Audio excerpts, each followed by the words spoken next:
In this video, I'm going to react to 10 culture shocks foreigners have when they visit the United States.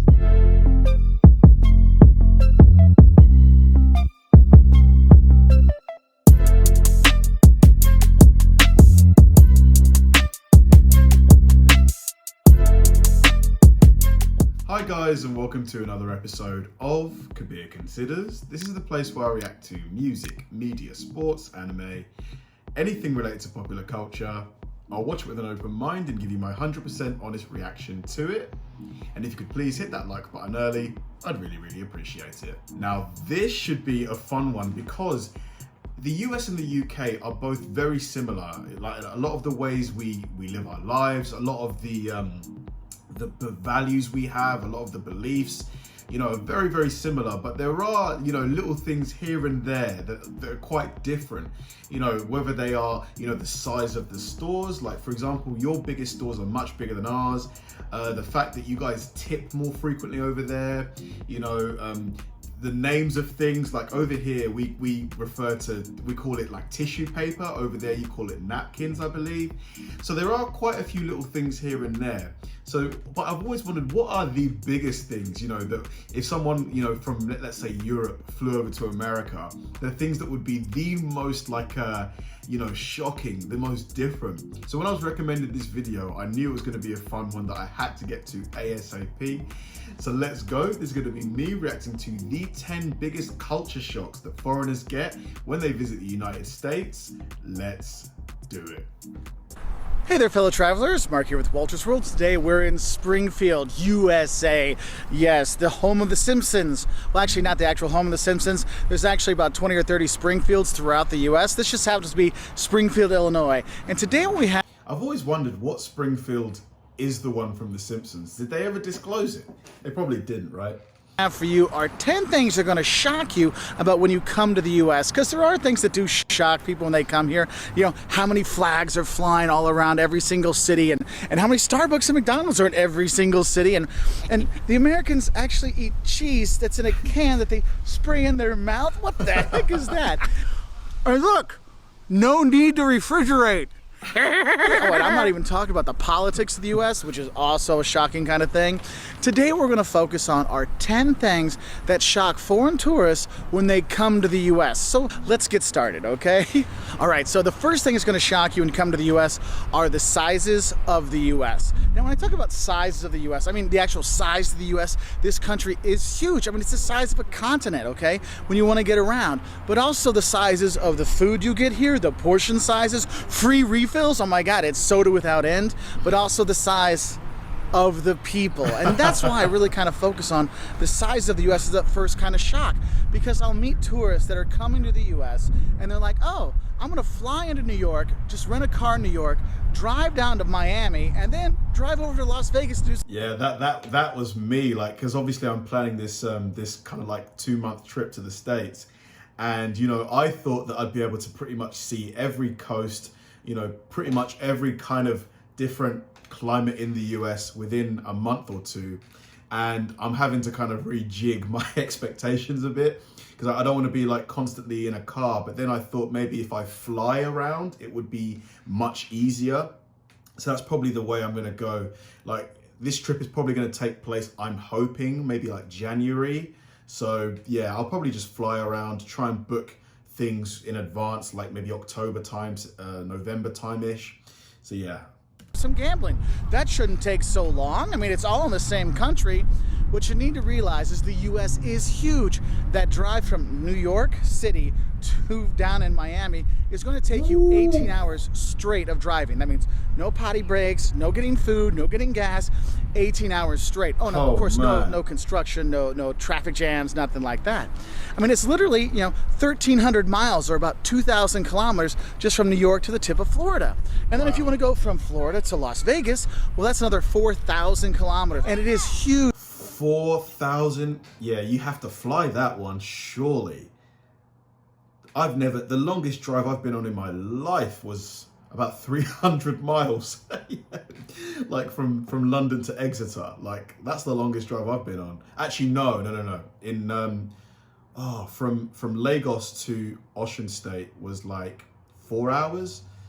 But yeah, that's nothing compared. 36 hours driving. Wow. Huge distances when you are traveling the US, and that does surprise people when they realize this, wow, this is a lot bigger than traveling around Germany. Well, yeah, Germany, you can take the train around and see everything. Here in the US, you just really can't do that. The distances are just too big.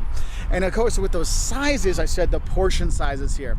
One of the things I love to see is when people realize that we have free refills in the US. If you're getting soda, not in a can, but a fountain soda, you know, when they pour the soda for you, if you go to a restaurant, most of the time your Coke, your Pepsi, your Mountain Dew, which has super caffeine stuff, your Dr. Pepper or root beer, which foreigners tend to hate, but we Americans love, it's free refills. You just get more and more and more. So you only pay once and you get all the soda you ever want.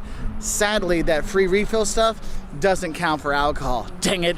But the thing is that free refills, but also the portion sizes here in the US kind of explain some of these things. Because you'll see is when you're going to get your McDonald's or... Whoa, holy cow. Look at the amount of meat in that. How would you even fit that? Like, man, that is an enormous sandwich.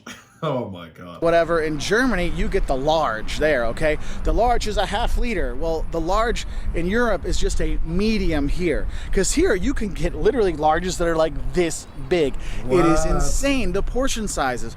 And when you go to the restaurants, sometimes you'll think, man, there's enough on one plate to feed 2 people. Yes, there probably is. So just know, when you're coming to the US, you might pack on a few pounds or kilos or stones, whatever, you know, whatever. Yeah. I've already signed on to the fact that, you know, in the month or 2 that I'm in the States, I'm going to probably put on at least 5 pounds realistically. It is what it is. You got to have fun. Whatever measurement you want to use, because there is a lot of really big portion sizes, but there are a lot of really good food around here in the US. No, it's not just McDonald's. We go to other places too. And then the third of those size things are the size of the people. Yes, there are a lot of husky, as I like to call myself, husky, fluffy Americans.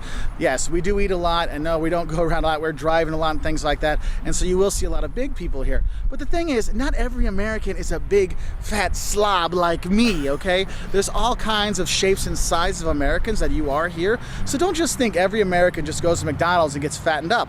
That's just me, okay? So just know that there are this size of the... I love how self-deprecating this guy is. It's quite endearing. US will shock you when you look at those things, all right? Now, the second thing that's going to shock you when you come here has to do with those people. It is the people. Look, there is this rumor that, oh, Americans are just fake friendly. No, Americans really are super friendly. No matter where you go, people will try to help you. They'll show you around. They'll say, hey, which restaurants should you go to in this town? What site should we see? Hey, I'm lost. Could you help me find the highway?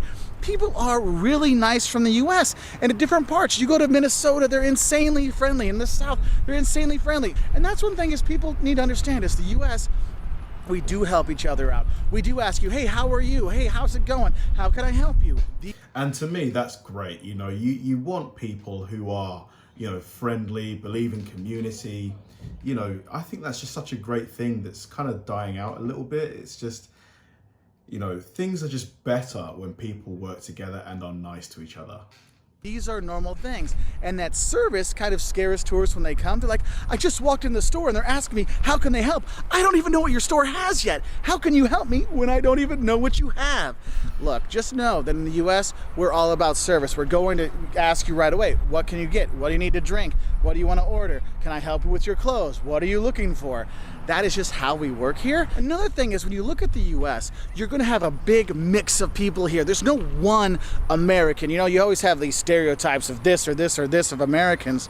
Look, Americans come in all shapes, all sizes, all religions, all colors, all creeds, all hairnesses, because honestly, the only fake stuff you see in the US are the artificial colorings. Like you're gonna see like the Fantas and the sodas and the cereals. You're like, wow, those colors like glow in the dark. Yes, the artificial coloring thing here, that's the fakeness of the US. The friendliness of the people, that's not fake. They're awesome. So we're in Las Vegas now, and the third thing that's gonna shock you when you come to the US is ID please, I need some identification please. The fact that people have to have an ID to buy liquor and buy cigarettes in the US. Because in the US you have to be 21 to buy alcohol and 18 to buy cigarettes, and basically you have to look like you're 40 to actually buy them without them asking for your ID. So make sure you keep your passport with you, so if you're gonna buy stuff, you have that. And But hold on, so your driver's license counts as ID as well, right? Because yeah, like over here, a driver's license and passport both are okay in terms of ID. Like, surely driver's license is okay. Let me know in the comment section, please. it's not just you, the person buying it, the people with you, they might need an ID too.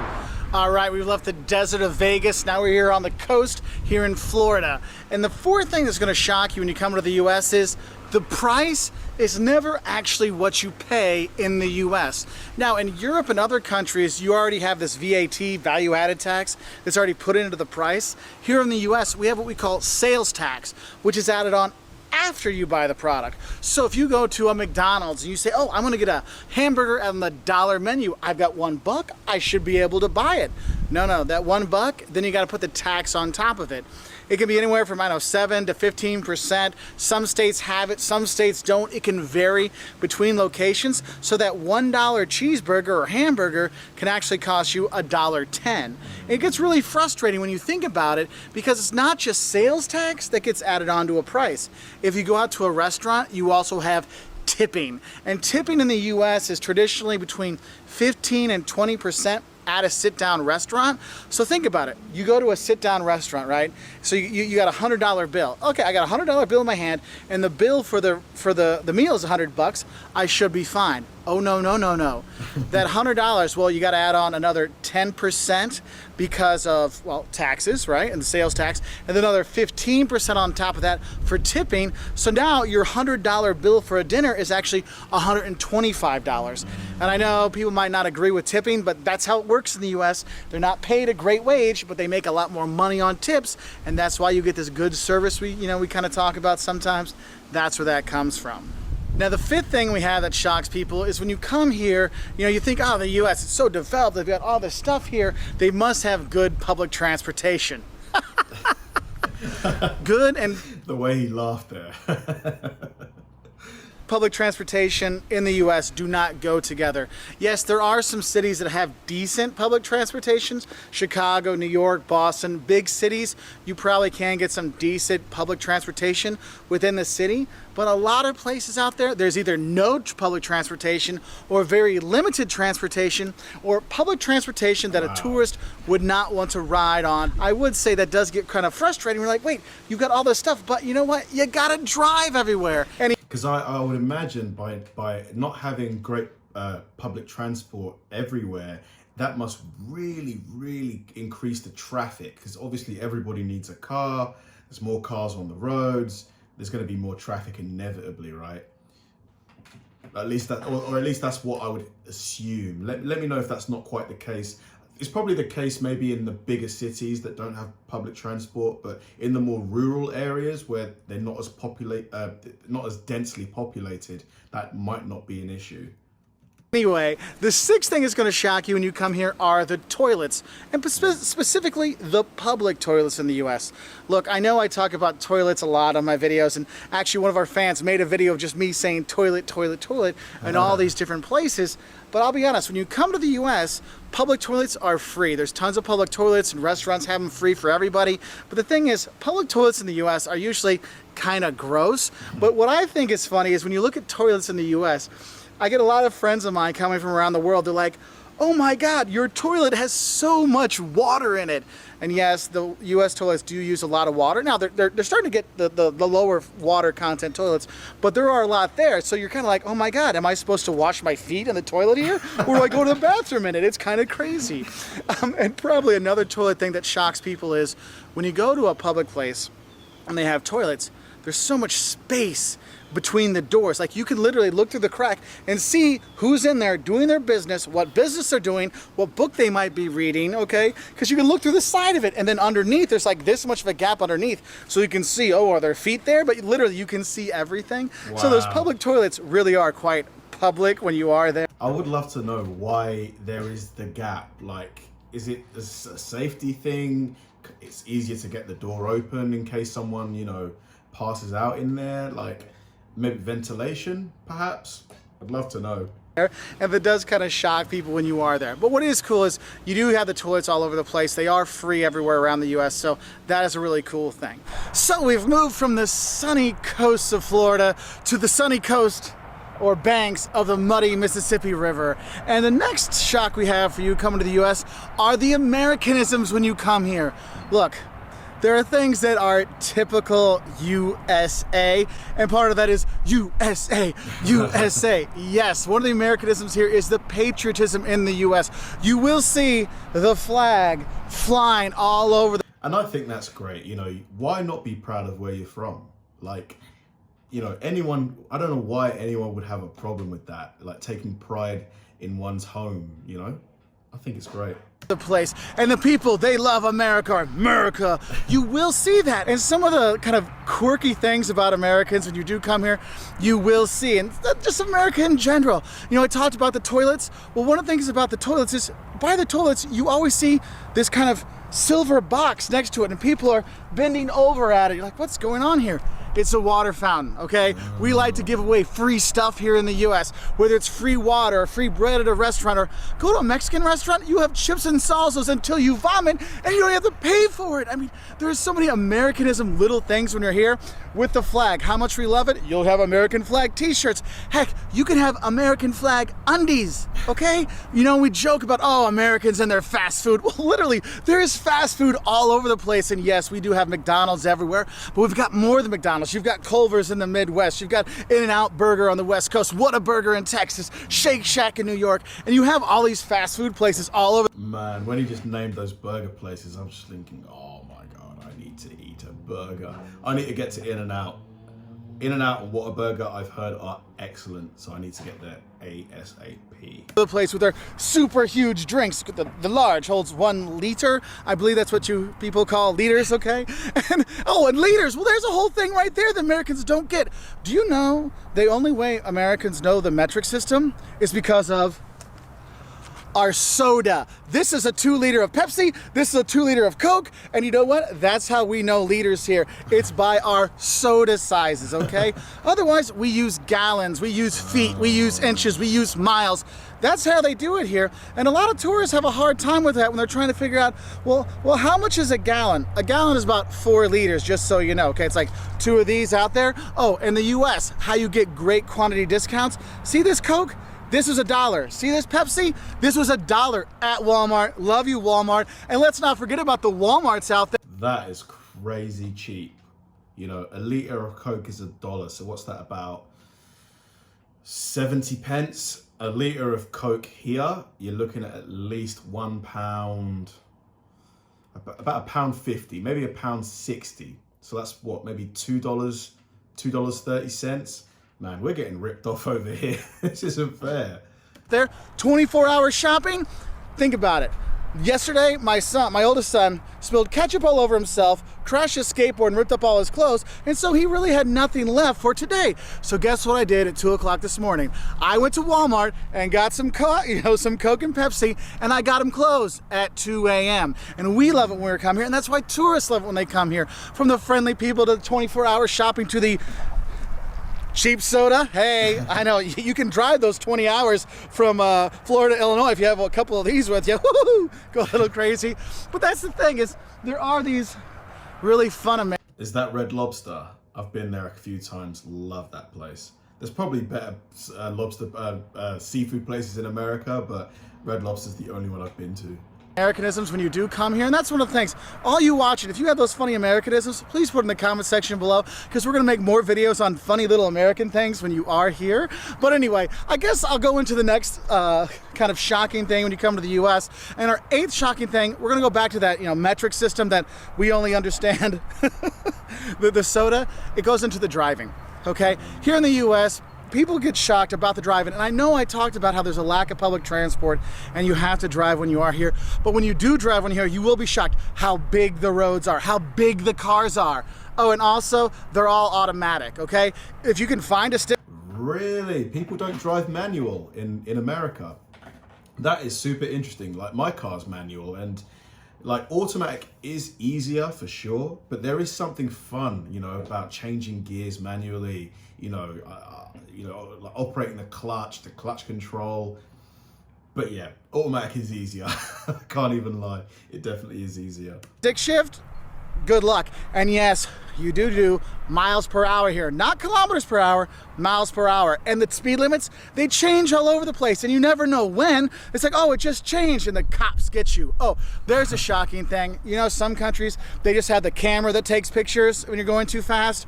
We have that some places in the US, but most of the time you have the cops sitting on the side of the road with their radar guns watching you. Now, oh, you've gone too fast, and the sirens come on and they drive down and pull you over. It is quite the American experience to be pulled over for speeding, so don't speed when you're here. And there are some other little things that are different. Here in the US, you can take a right turn on a red light. So if you're sitting there and you can take a right, you got your blinker on, and people are honking at you, it's because they want you to take a right. Now make sure you look to make sure no other traffic is coming, but you can take a right on red. And the thing is, we Americans love our cars. I mean, it's the most liberating thing. When you're 16 years old, 16 years old, you can get your driver's license here. And so you get your 16 license to drive, license to live, oh yeah.